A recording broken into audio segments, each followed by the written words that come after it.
لله وكفى والصلاة والسلام على سيد الرسل وخاتم الأنبياء.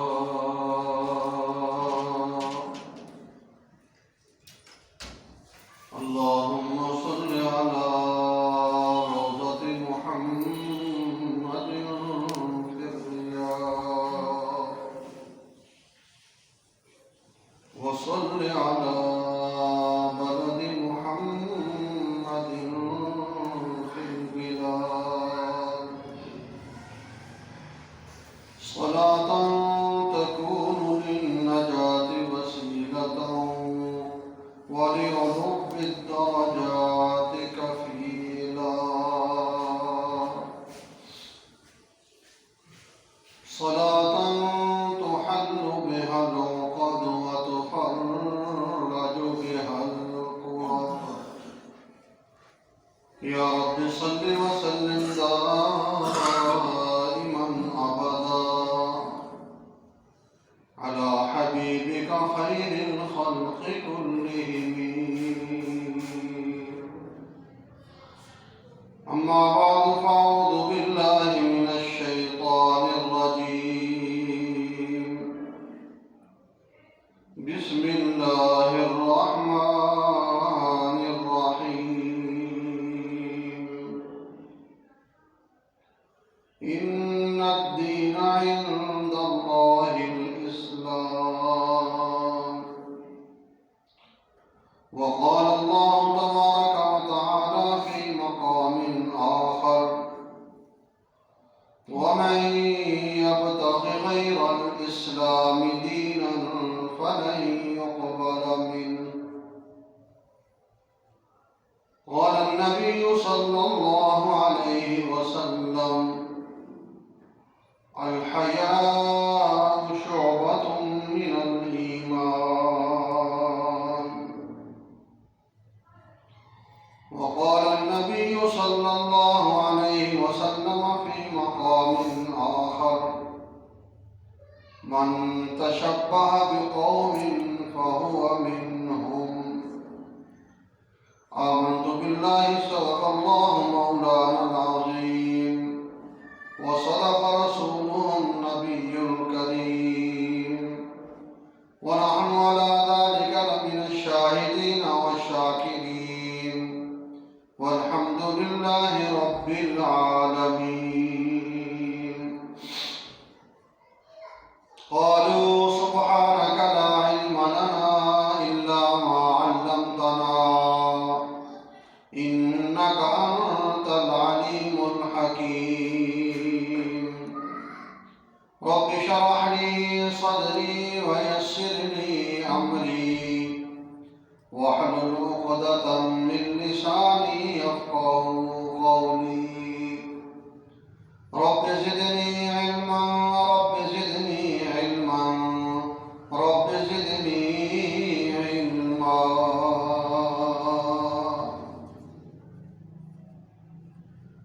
گونگی ہو گئی آج کچھ زباں کہتے کہتے،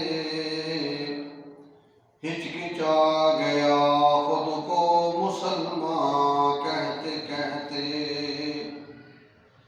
یہ بات نہیں کہ مجھ کو اس پر یقین نہیں، بس ڈر گیا خود کو صاحب ایمان کہتے کہتے.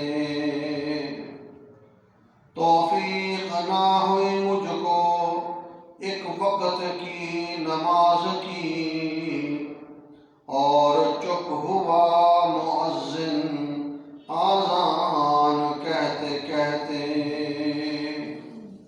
کسی کافر نے جو پوچھا ہے کون سا مہینہ، شرم سے پانی ہاتھ سے گر گیا رمضان کہتے کہتے.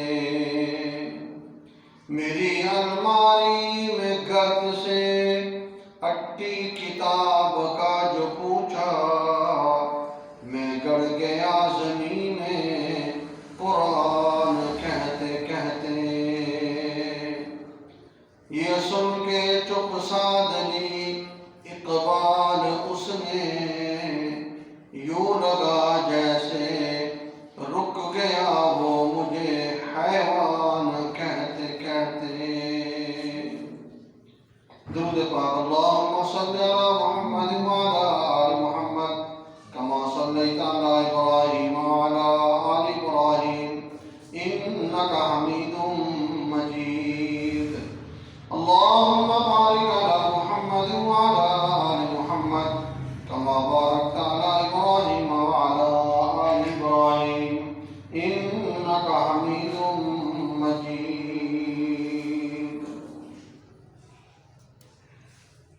واجب الاحترام معزز سامعین حضرات، اللہ پاک نے قرآن و سنت کی شکل میں ہمیں اپنی دنیاوی زندگی کو کامیاب طریقے سے گزارنے کے لیے سب سے اعلیٰ طور طریقے اور ڈسپلن، نظم و ضبط عطا فرمایا ہے۔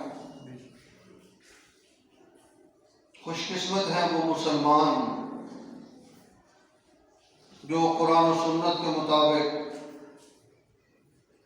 زندگی گزارنے میں کامیاب ہو جاتے ہیں اور اپنی دنیا اور اپنی آخرت دونوں کو کامیاب بنا لیتے ہیں۔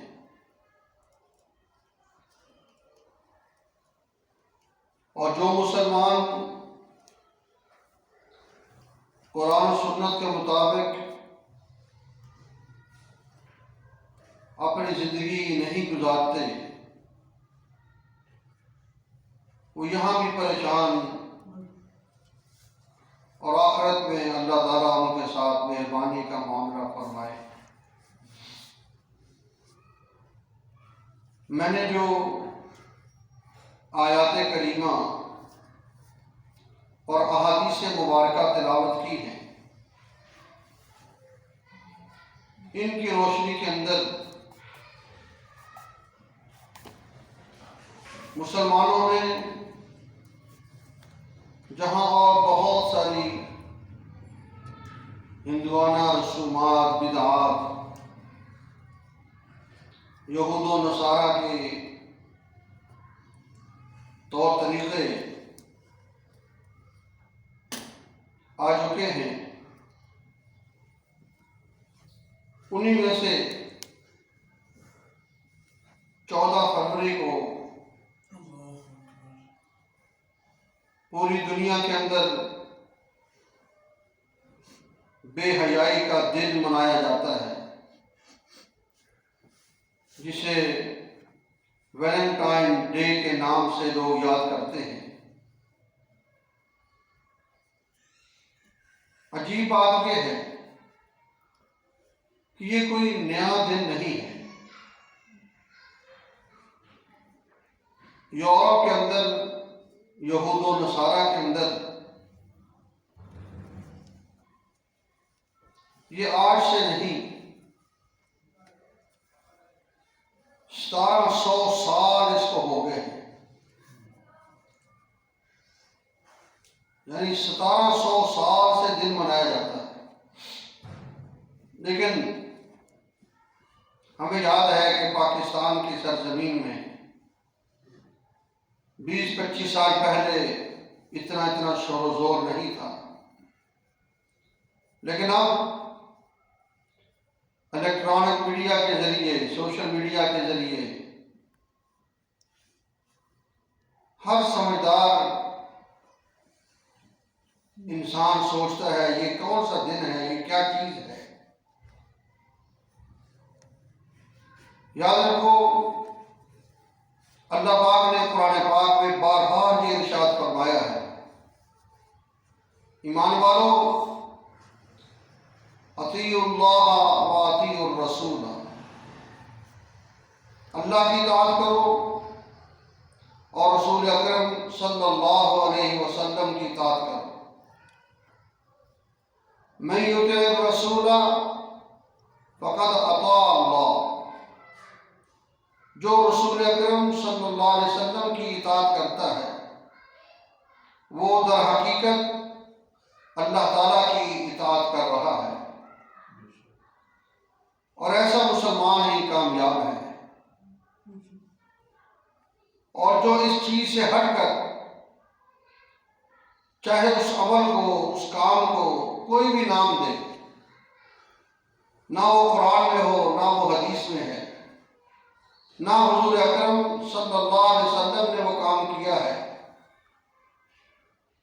تو یاد رکھیں اس کو بے دینی تو کہا جا سکتا ہے، اسلام کے خلاف کوئی سازش تو کہا جا سکتا ہے، لیکن مسلمانوں کے فائدے کی چیز اس کو نہیں کہا جا سکتا۔ ویلنٹائن ڈے در حقیقت ویلنٹائن ایک آدمی کا نام ہے۔ روم کا بادشاہ،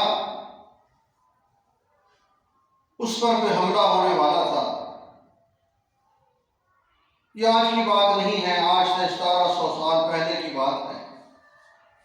تاریخ جو بات لکھتی ہے، اس نے اعلان کیا کہ ہر بندہ جنگ کے لیے تیاری کرے، چاہے وہ فوج میں ہے، چاہے وہ فوج میں نہیں ہے، اپنی مرضی سے، اپنی خوشی سے ہر مرد جنگ لڑنے کی تیاری کرے اور میدان میں نکلے۔ لیکن وہ بادشاہ دیکھ کر بڑا حیران ہوا کہ کئی مسلمان، کئی انسان، اس وقت تو یہودی اور عیسائی مذہب تھا، کہ وہ گھروں میں ہیں، وہ باہر نہیں نکلے۔ اس نے پتہ کرایا، ایجنسیوں نے رپورٹ یہ دی کہ وہ لوگ اپنے بچوں کی، بچیوں کی، بیوی کی محبت کی وجہ سے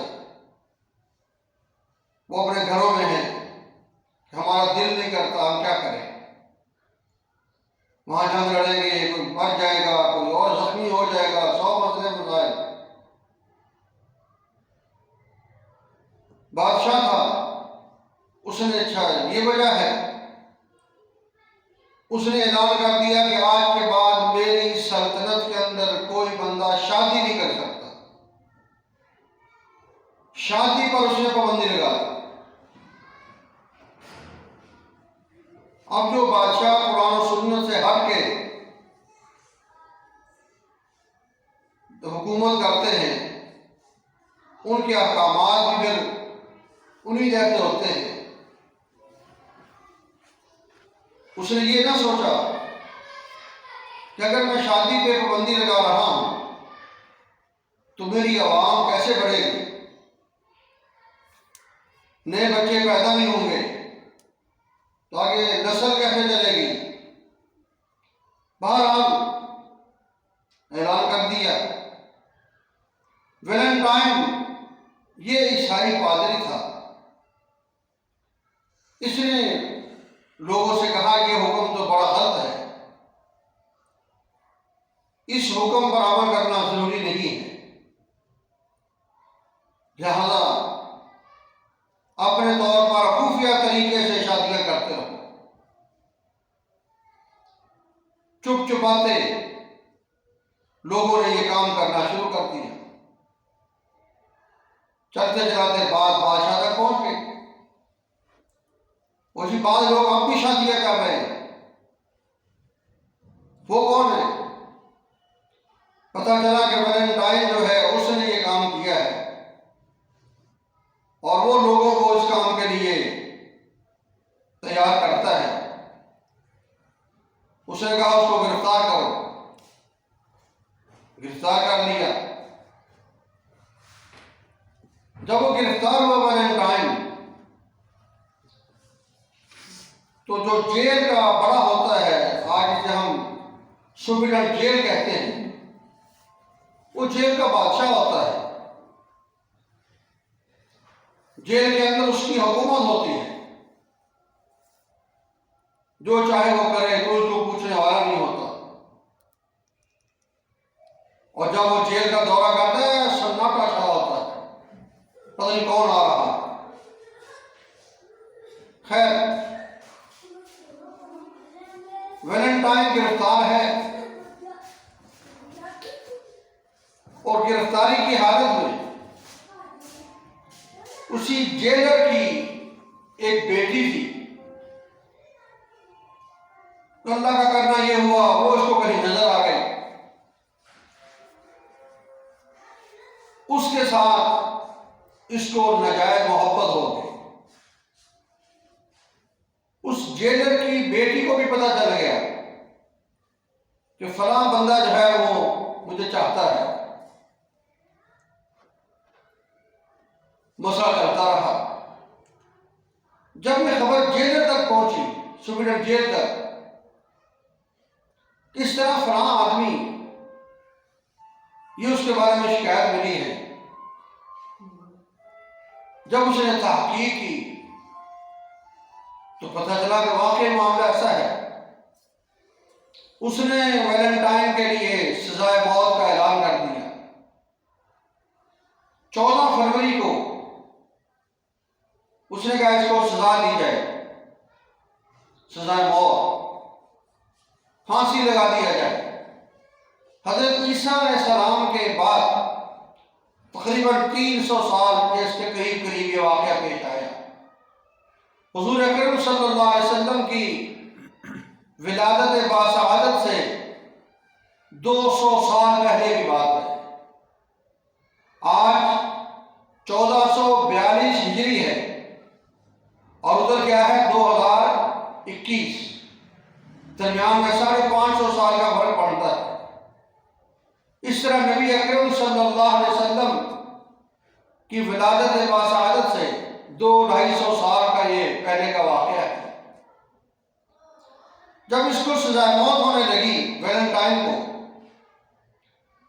تو اس نے اس وقت، یہ ہر جیل کا قانون ہے، اس قیدی سے آخری وقت پوچھتے ہیں آپ کی کوئی آخری خواہش، پھر اگر وہ ان کے قوانین کے مطابق ہو اس کو پورا کرتے ہیں۔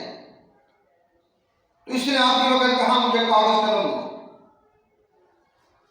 کاغذ قلم لیا تو اس پر اسی جیلر کی بیٹی کے نام محبت کا پیغام لکھا اور نیچے لکھا آپ کا مخلص ویلنٹائن۔ اس طرح یہ بات اس تک پہنچ گئی۔ توجہ کرنا، 14 فروری کو اس ویلنٹائن کو پھانسی دی جاتی ہے، معاملہ ختم ہو گیا۔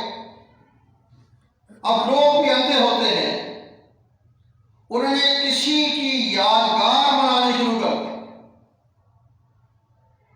آہستہ آہستہ چلتا رہا معاملہ، چلتا رہا۔ پہلے پہل تو جو بھی کوئی ناجائز محبت میں ملوث ہوتا وہ اس دن کو مناتا تھا، لیکن آہستہ آہستہ کفر نے، شرک نے، یہود و نصارہ نے مسلمانوں کو جب دیکھا ان پر ہم کیسے حملہ کر سکتے ہیں، تو اس طرح کی چیزیں پھر مسلمانوں میں پیدا کی، پھیلائی۔ آج یہ صورتحال ہے۔ 14 فروری کو کئی اسلامی ممالک اس نام پہ پابندی لگا چکے ہیں کہ ہمارے ملک میں 14 فروری کو ویلنٹائن ڈے کے نام سے نہ کوئی پروگرام کر سکتا ہے، نہ کوئی خط لکھ سکتا ہے، نہ کوئی اور شو کر سکتا ہے، جن میں سعودیہ، ایران، ملیشیا اور ممالک۔ ورنہ ایک وقت ایسا بھی آیا،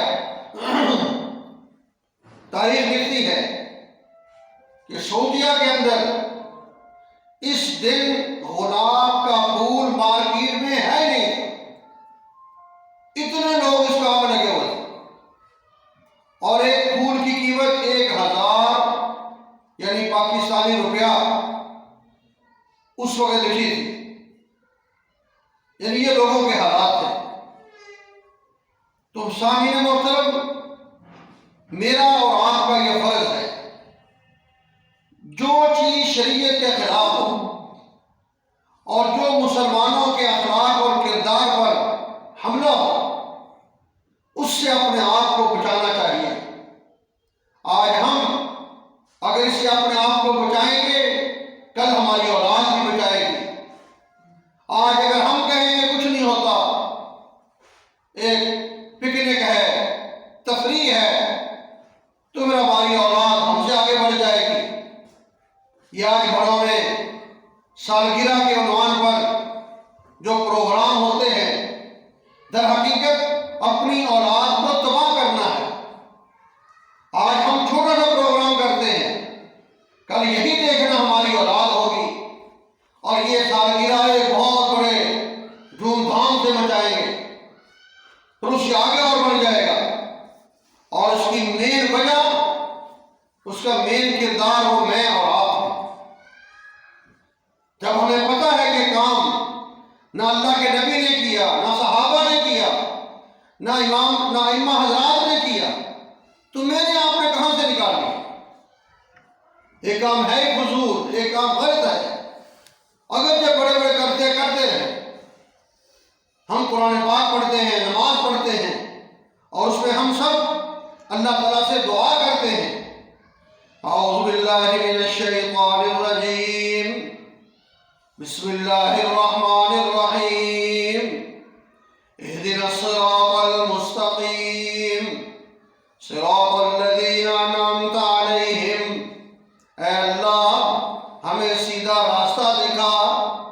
آسان سی آیت ہے، ہر مسلمان نمازی آدمی کو زبانی یاد ہے، اسی پر بندہ عمل کرنا شروع کر دے، اس کے اندر سے آوازیں آئیں گی، یہ کام بھی غلط ہے، یہ کام بھی غلط ہے، یہ بھی ناجائز ہے، اس سے بچنا چاہیے۔ اگر وہ تھوڑا سا غور و فکر کرے، اہدنا الصراط المستقیم، یا اللہ سیدھا راستہ دکھا۔ کن لوگوں کا راستہ؟ صراط الذین انعمت علیہم، اے اللہ ان لوگوں کا راستہ جن پر تو نے انعام کیا، جن پر تو نے اپنی رحمتیں برسائیں، جن پر تو نے نعمتوں کی بارشیں کی، اے اللہ ان کا راستہ مجھے دکھا، ان کا راستہ میرے بچوں کو دکھا، ان کے راستے پر ہمیں چلنے کی توفیق عطا فرما۔ اسی پر تھوڑی دیر آپ رک جائیں اور اکیلے بیٹھ کر اپنے گریبان میں جھانک کر اپنے آپ سے پوچھیں، کون سے وہ لوگ ہیں جن پر اللہ کا انعام ہے؟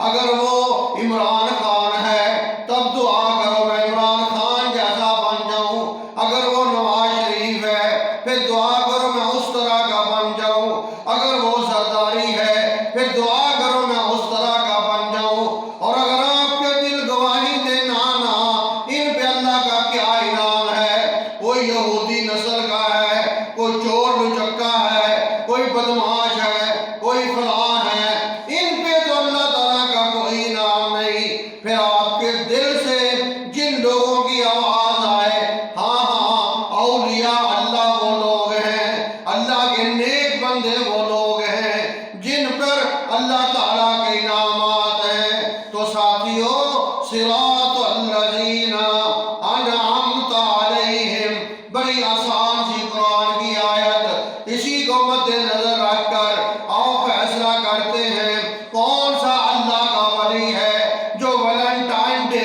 مناتا ہے، کون سا اللہ کا محبوب بندہ ہے جو ویلنٹائن ڈے پر گلاب کا پھول کہیں بیچتا ہے، کون سا اللہ کا محبوب بندہ ہے جو ویلنٹائن ڈے پر کہیں کارڈ بھیجتا ہے۔ جب آپ کو نظر آئے کوئی بھی ایسا نہیں ہے، پھر اس راستے کو چھوڑ کر اس راستے پر آؤ جس پر اللہ کے نیک بندے چلتے ہیں، تاکہ یہاں بھی کامیابی آپ کا مقدر بن جائے اور آخرت کی کامیابی بھی اللہ کرے نصیب ہو جائے۔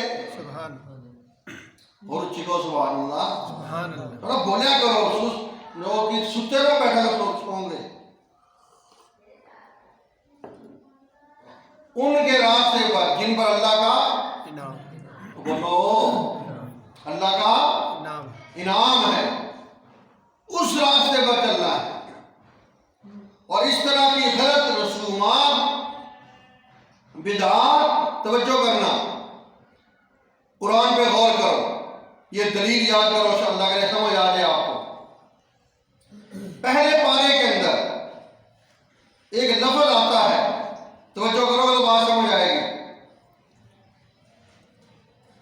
یا ایھا الذین آمنوا، اے ایمان والو، لا تقولوا، نہ کہو، رائنا، رائنا نہ کہو، کیا ترجمہ ہے؟ وہ تو بولو، رائنا نہ کہو۔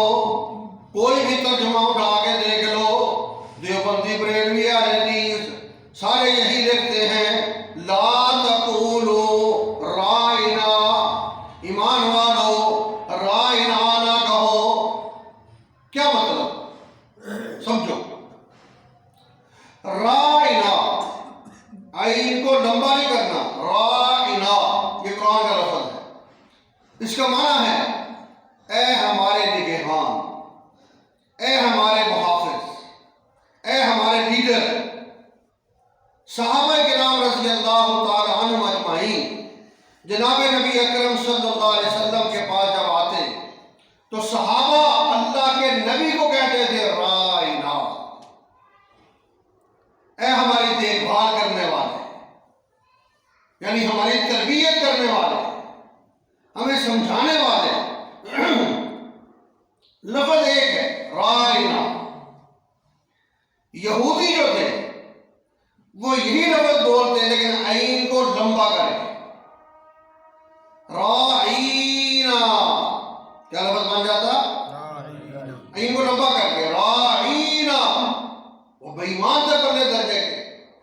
رائنا کا معنی اے ہمارے چرواہے، بکریاں چرانے والے۔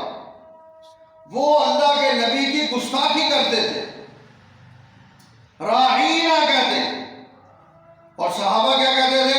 رائنا۔ بعض مسلمان اب بھی ہمارے جو دیہاتی لوگ ہیں یا ہمارے یہاں بھی دین کے لحاظ سے بالکل کورے ہوتے ہیں، ان کو کچھ پتہ نہیں ہوتا ہے لفظ کیا بولنا ہے، کیسے بولنا ہے، کیا نہیں کرنا۔ یہودی جب رائنا کہتے، کوئی عام بندہ آتا کہیں دور سے، وہ بھی ان کا رائنا سن کے وہ بھی رائنا کہہ دیتا، یعنی بظاہر ان کے ساتھ، حالانکہ اس صحابی کی نیت نہیں ہوتی تھی، وہ یہ کہتا ہے کہ ہماری دیکھ بھال کرنے والے، یا ہماری تربیت کرنے والے، لیکن ظاہری مشابہت کی وجہ سے اللہ پاک نے کیا کہا؟ یا ایھا الذین آمنوا لا تقولوا رائنا، ایمان والو رائنا نہ کہا کرو۔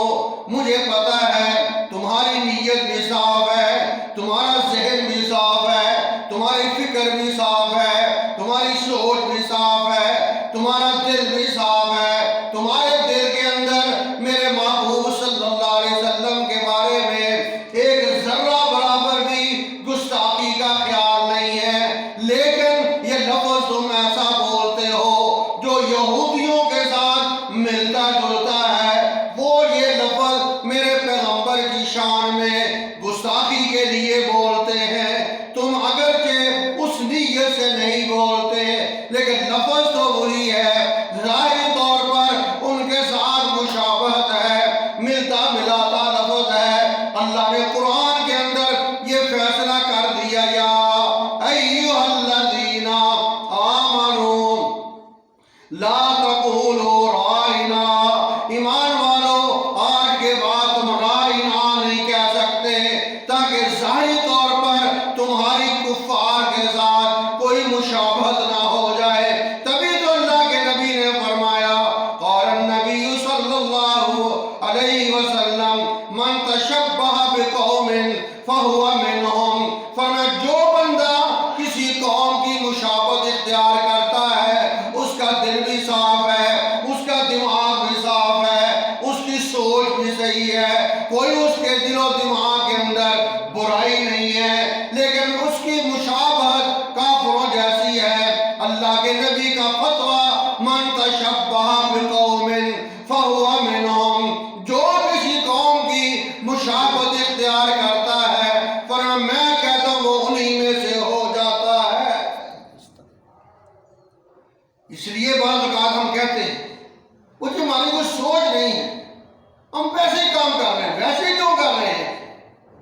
اللہ نے پیغمبر کو لا تقولوا رائنا اس لفظ سے منع کر دیا۔ آگے چلو، نبی پاک صلی اللہ علیہ وسلم مدینہ منورہ میں تشریف لائے۔ توجہ، محرم کا مہینہ آیا، اللہ کے نبی نے 10 محرم کو روزہ رکھا۔ صحابہ نے سوال کیا، یا رسول اللہ صلی اللہ علیہ وسلم آپ نے بھی روزہ رکھا اور بنی اسرائیل کے لوگ وہ بھی روزہ رکھتے ہیں، تو کیا ہم ان سے مشابہت اختیار کرتے ہیں؟ فرمایا نا نا نا، وہ کیوں رکھتے ہیں؟ آگے جی موسیٰ علیہ السلام کو اللہ تعالیٰ نے نجات عطا فرمائی، اس وجہ سے وہ 10 محرم کا روزہ رکھتے ہیں شکرانے کے طور پر۔ نبی پاک صلی اللہ علیہ وسلم نے فرمایا موسیٰ علیہ السلام سے بنی اسرائیل کا جتنا تعلق ہے، جتنا قرب ہے، میں محمد صلی اللہ علیہ وسلم ان سے زیادہ موسیٰ علیہ السلام سے قرب رکھتا ہوں۔ وہ پیغمبر، میں بھی پیغمبر، وہ بھی نبی، میں بھی نبی، وہ بھی رسول، میں بھی رسول، لہذا میرا موسیٰ علیہ السلام کے ساتھ زیادہ تعلق ہے۔ صحابہ نے کہا وہ تو ٹھیک ہے، لیکن 10 محرم کو وہ بھی روزہ رکھتے ہیں، اللہ کے نبی کا اعلان سنو۔ حالانکہ اللہ کے نبی کے دماغ کے اندر، ان کے دل و دماغ میں، ان کی فکر اور سوچ کے اندر ایسی بات ہے ہی نہیں، آ ہی نہیں سکتی کہ یہودیوں کے ساتھ مشابہت ہو جائے، لیکن اللہ کے نبی کا اعلان، فرمایا چلو ٹھیک ہے، آج تو روزہ رکھ لیا، آئندہ سال اگر میں زندہ رہا میں 10 محرم کے ساتھ 9 محرم کا بھی روزہ رکھا کروں گا، تاکہ ہماری مشابہت یہودیوں کے ساتھ نہ ہو، ہماری مشابہت بنی اسرائیل کے ساتھ نہ ہو۔ اگر ہم قرآن و سنت کا مطالعہ کریں، اللہ کے نبی نے اپنے مبارک عمل سے ہمیں یہ بات سمجھا دی، خبردار تم میری نقلیں تو اتارو، میری اتباع تو کرو، میری پیروی تو کرو، لیکن ایسا کام جو کافروں کے ساتھ ملتا جلتا ہو، اللہ بھی اس کام سے منع کرتا ہے اور میں بھی تمہیں اس کام سے منع کرتا ہوں۔ وہ سمجھ آ رہی کہ نہیں آ رہی؟ کہ ہر وہ کام جو کفار کرتے ہیں مسلمان ان کی مشابہت اختیار نہ کرے۔ شریعت یہ کہتی ہے۔ مولانا محمد مفتی مکہ مکرمہ میں درس دیتے ہیں، اللہ ان کی عمر میں برکت عطا فرمائے، آمین کہو۔ میں نے خود یہ واقعہ سنا ان سے، توجہ، ابھی آگے پسند بھی آئے گا۔ وہ جی ہماری کون سی نیت، ہماری کون سی فکر، تیری نیت نہیں ہے، تو نے کام جو کافروں والا کیا۔ اور یہ بھی اللہ کے نبی کی حدیث ہے، المرء مع من احب۔ ایک صحابی نے سوال کیا، یا رسول اللہ صلی اللہ علیہ وسلم قیامت کب آئے گی؟ اللہ کے نبی نے جواب دیا، قیامت کا سوال ہو گیا ہے، تیاری کر لی ہے قیامت کے آنے کی؟ صحابی جواب دیتے، یا رسول اللہ صلی اللہ علیہ وسلم اور میرے پاس تو کوئی تیاری نہیں، بڑی بڑی نمازیں، بڑے بڑے ذکر اذکار تلاوت کوئی میرے پاس نہیں، ہاں ایک چیز میرے پاس موجود ہے۔ پیغمبر نے کہا وہ کیا؟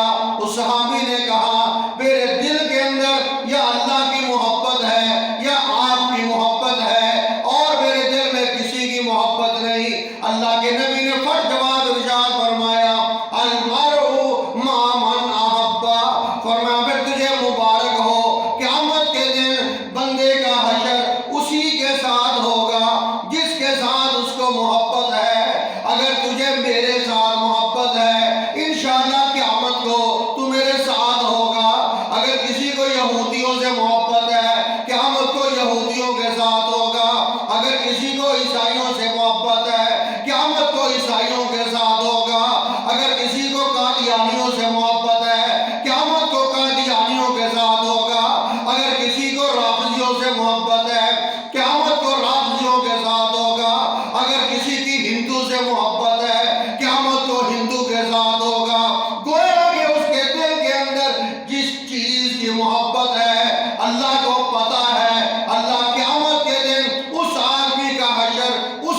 دماغ کے اندر یا اللہ کی محبت بیٹھاؤ یا اللہ کے نبی کی محبت بیٹھاؤ، تاکہ جب دنیا سے بندہ جا رہا ہو ادھر اللہ جنت کا راستہ ہمیں دکھا رہا ہو۔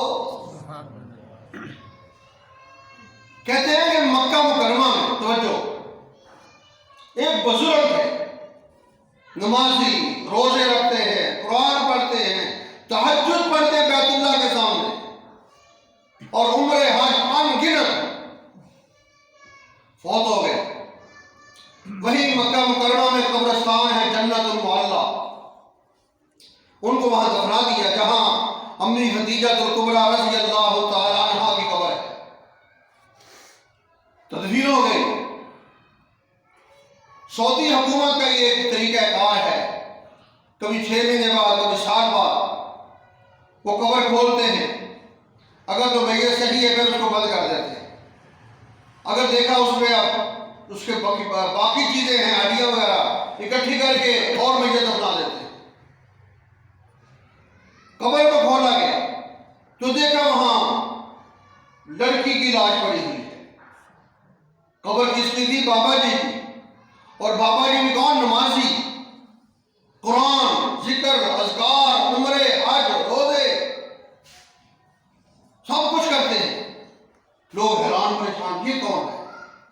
ان دیکھنے والوں میں ایک بندہ تھا، اس نے کہا کہ میں یہ پہچانتا ہوں لڑکی، کون ہے؟ یہ فرانس کی رہنے والی ہے۔ کہاں کی؟ بولو، فرانس کی رہنے والی ہے۔ یہ کیسے حال ہے؟ یہ تو بابا جی کا قبر تھی فلاں۔ وہاں پتہ کیا، فرانس میں رابطہ کرو، پتہ کیا، وہ بچی کے والدین کہتے ہیں ہم عیسائی ہیں، یہ ہماری بچی خفیہ طور پر مسلمان ہو گئی تھی، چھپ چھپا کر، اور خفیہ نماز بھی پڑھتی تھی۔ جب یہ فوت ہوئی تو ہم نے کہا تو فوت ہو گئی ہے، ہم نے پھر مسلمانوں والا طریقہ اختیار کر کے ان سے کہا اس کو غسل بھی دو، جنازہ بھی پڑھاؤ، کفن بھی دو، اور مسلمانوں کے قبرستان میں دفن کرو۔ تو ہم نے کہا کہ ٹھیک ہے کر، اس طرح دفنا دیا گیا جنازہ پڑھ کے اس کا۔ قبر کہاں ہے؟ کہ ہمارے قبرستان میں۔ قبر کو کھولا جائے، کیوں؟ اس کی لاش تو مکہ مکرمہ پہنچی ہوئی ہے۔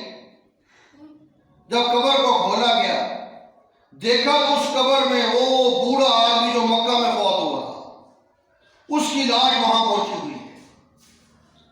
لوگ سارے حیران، یہ ماجرا کیا بنا؟ توجہ، اس حدیث کی عملی تصویر ہے، جو جس قوم سے مشابہت اختیار کرتا ہے اللہ اس کو انہی میں سے بنا دیتا ہے۔ ہم نہیں مانتے لیکن مالک بنائے گا، قیامت کو نظر آئے گا، مرنے کے بعد نظر آ گیا، دیکھو نظر نہیں آ گیا۔ اس لیے اپنے دلوں میں اللہ کی محبت، نبی کی محبت، صحابہ کی محبت، ائمہ حضرات کی محبت، اولیاء اللہ کی محبت اور علماء کی محبت، دین والوں کی محبت، اس کو اپنے دلوں میں جگہ دو تاکہ اللہ کو نظر آئے اس کے دل میں یا میری ہے محبت ہے، یا نبی کی ہے، یا صحابہ کی، یا اولیاء کی، یا اور نیک لوگوں کی ہے۔ علماء کے بارے میں، اولیاء کے بارے میں اس کے دل میں بغض نہیں ہے، اناد نہیں ہے، کینہ نہیں ہے، اور ایسی باتیں نہیں ہے۔ مالک الملک کو کچھ بتانا نہیں پڑتا، وہ ہمارے دلوں کے راز بھی جانتا ہے، اس کو سب پتا ہے میرا دل کیا ہے، آپ کا دل کیا ہے۔ خیر، مکہ مکرمہ میں وہ جو بزرگ تھے ان کے گھر گئے، توجہ، پتہ کیا کہ آپ کے بزرگ فوت ہوئے تھے۔ ہاں جی، وہ کیا کرتے تھے؟ نمازی آدمی تھے، نیک تھے، قرآن پڑھتے تھے، ذکر اذکار ہر وقت، بیت اللہ شریف آ رہے ہیں، جا رہے ہیں، قرآن پڑھ رہے ہیں، طواف ہو رہا ہے۔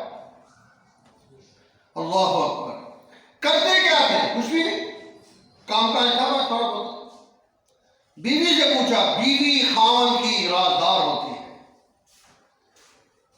اس نے کہا آپ بتائیں کوئی ایسی بات جو عیسائیوں کے ساتھ ملتی جلتی، عیسائیوں کی اس کے دل میں محبت تھی کیا؟ اس کی لاش جگہ سے اٹھا کے عیسائیوں کے پاس پہنچائی گئی ہے۔ مسلمان تھا، مکہ جیسی ہستی، مکہ جیسی سرزمین، سے پوچھا، اس نے سوچا، کہتے ہیں ہاں ہاں ہاں کیا ہوا تھا؟ کہتے ویسے بہت نیک آدمی تھا، لیکن ایک بات اکثر کہا کرتا تھا، وہ کیا؟ آپ بھی یاد رکھو، یہ پاکی ناپاکی ہے، یہ ہمارے لیے ہے۔ آپ سب یہاں بیٹھے ہیں، نماز پڑھنے آئے ہیں، آپ سب اس وقت کیا ہیں؟ بولو پاک ہے نا؟ ناپاک بندہ تو نماز نہیں پڑھ سکتا۔ ہم بھی پاک ہیں، اللہ کا گھر بھی پاک ہے، بولو اللہ کا گھر بھی، اللہ کے نبی بھی کیا ہے، اللہ بھی کیا ہے، یہ اللہ نے ہمیں دی ہے پاکی۔ کافروں میں یہ چیز نہیں ہے، نہ ان کے اندر غسل ہے، جنابت کا غسل ایسے کرنا ہے، کچھ بھی نہیں ہے، وہ ناپاک ہوتے ہیں۔ یہ بال جو زیادہ صاف کرنے ہوتے ہیں جسم کے، یہ ہمارے لیے ہے، ان کو اس چیز کی پرواہ نہیں ہوتی۔ تو بیوی نے کہا، کہتی ہے کہ جب سردیوں کے اندر کبھی نہانے کا موقع آتا تھا، اب عیسائیوں کو تو نہانے کی ضرورت ہی نہیں، ان کے اندر نہانا ہے ہی نہیں، اس وقت یہ کہتا تھا عیسائی مذہب میں موج ہے، کیوں کہ وہاں نہانے کی کوئی ضرورت نہیں، ابھی ٹھنڈا پانی لگے گا، کیا کرے نہانا، اب ہر گھر میں تو گیزر تھوڑے ہوتے ہیں یا گرم پانی کا نظام تھوڑا ہے۔ کہتی ہے میں اس کو کہہ دے اللہ کے بندے یہ لفظ نہ بولا کر، لے میں کون سا عیسائی بننے لگا ہوں، میں تو ایک بات کرتا ہوں کہ ان کی موج ہے، ان میں نہانا ہے ہی نہیں، چاہے گرمی ہو چاہے سردی ہو، پورا سال نہ نہائے کوئی ٹینشن نہیں۔ تو میں کہتی ایسی جملے نہ بولا کر، اللہ کی ذات ہے، وہ غیور ذات ہے، کہیں ایسا نہ ہو تیرا یہ جملہ تیری آخرت تباہ کر دے۔ لے لے میں کون سا کچھ کہتا ہوں، میں تو بات ہی کرتا ہوں۔ کہتی یہ بات اکثر کہا کرتا تھا اور میں اس کو سمجھاتی رہتی تھی، آج اللہ معاف فرمائے اسی بات پر اللہ نے اس کی پکڑ کر لی۔ یہ جو ویلنٹائن ڈے ہے یا بسنت ہے یا اور ہے، اللہ کا وعدہ دیتا ہوں آپ کو، ان کا ذکر تک بھی نہ کرو گھروں میں۔ جو آپ کا دوست ہو اس کو سمجھاؤ، منع کرو اس کو، ورنہ مرنے کے بعد جہاں یہ بے حیا لوگ ان کی میتیں جمع ہوں گی، تیری میت ان کے ساتھ ہوگی۔ یہ دن وہ مناتا ہے جو بے حیا ہوتا ہے، جو بغیرت ہوتا ہے، جس میں شرم و حیا نہیں ہوتی۔ مجھے ایک بندے نے کہا، وہ جی صاحب اسلام بھی تو محبت کا درس دیتا ہے، یہ بھی تو محبت مناتے ہیں۔ میں نے کہا اسی بات پر پکا رہنا، کیا مطلب؟ میں نے کہا لا اپنی بیوی کو چوک پہ کھڑا کر، اگر اس کو لوگ ہدیہ دے کر جائیں، گفٹ دے کر جائیں، پھول دے کر جائیں تو یہ غصہ نہیں آنا چاہیے، یہ کیا کہہ دیا آپ نے؟ تو میں نے کہا تو اگر کسی کی ماں کو دیکھتا ہے، بہن کو دیکھتا ہے، بیٹی کو دیکھتا ہے، وہ بے حیا نظر ہے، وہ کسی کو نہیں لگتی۔ تیری بیوی کو دیکھے تو جو غصہ آئے، تو کسی کی بیٹی کے پاس گلاب کا پھول پہنچائے، کارڈ پہنچائے، رکا پہنچائے تو اس وقت تیرا ایمان ختم ہو جاتا ہے۔ اور یاد رکھو یہ حدیث پاک ہے، حیا اور ایمان دونوں لازم ملزوم ہیں۔ ایمان ہے، حیا ہے، حیا ہے، ایمان ہے۔ اگر حیا نہیں ہوگا انسان کا ایمان نکلتا چلا جائے گا۔ اللہ میرے آپ کے ایمان کی حفاظت فرمائے۔ وما علینا